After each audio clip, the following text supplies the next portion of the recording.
On today's episode of MotoCheez.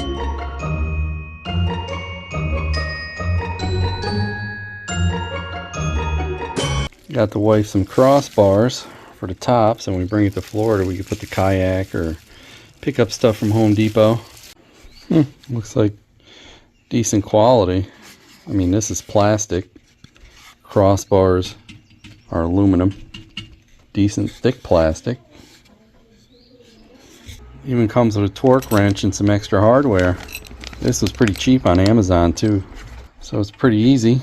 Just take these stainless steel screws out. Yes, they are stainless.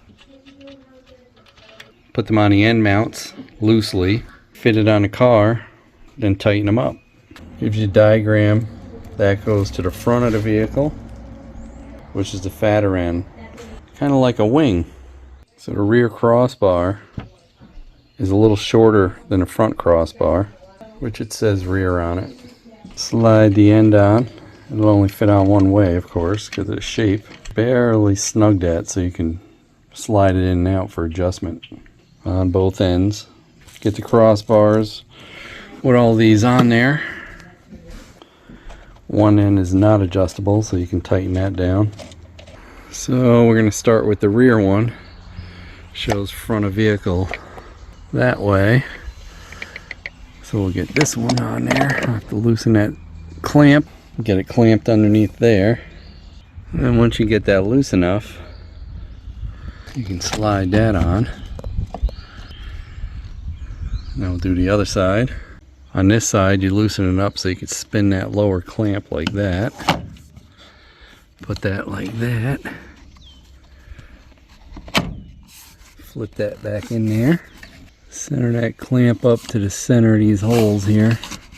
Make sure your rubber piece is correctly inside that clamp on both of them. And snug it up pretty good. You may have to pull out on the rail and push this to get that down on there, but it will go. Then tighten her down. Now for the front of vehicle, front crossbar. Slide it on there, same as the rear. This time I'm gonna just snug it up a little bit.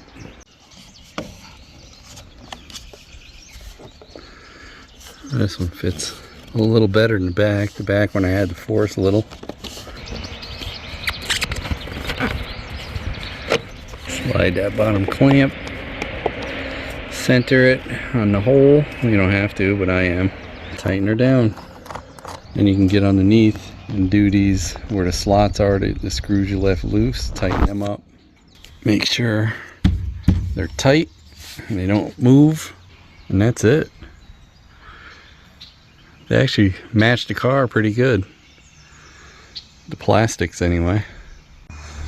So they don't look too bad on there.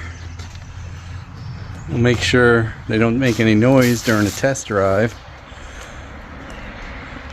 But I believe that's why they shape them like a wing. So it doesn't make the noise. Not too shabby. And I think I'll leave this little Torx tool in the glove compartment. I also got that works pretty good for a phone holder. The only thing is they should have had an adjustment so I could tip it just a little bit more, because when the phone is in there, kind of a little bit on an angle, but it's okay. I'll put a link to that too. Basically slide over the bar. It's got double-sided sticky tape, a few strips on the back. Put the nut on the back of this, tighten it down. It's pretty good. Let's see, I tried twisting it, so I loosened it. So maybe I'll take it off and slot this hole in the back so I can just go a little bit more. But it works good, because there's really no other place to put a phone that doesn't obstruct something. Hey, don't forget to like, comment, and subscribe. We'd love to hear what you have to say. Hit that bell if you want new notifications on new videos. Links for products used are in the description and on MotoCheez.com. Thanks for watching.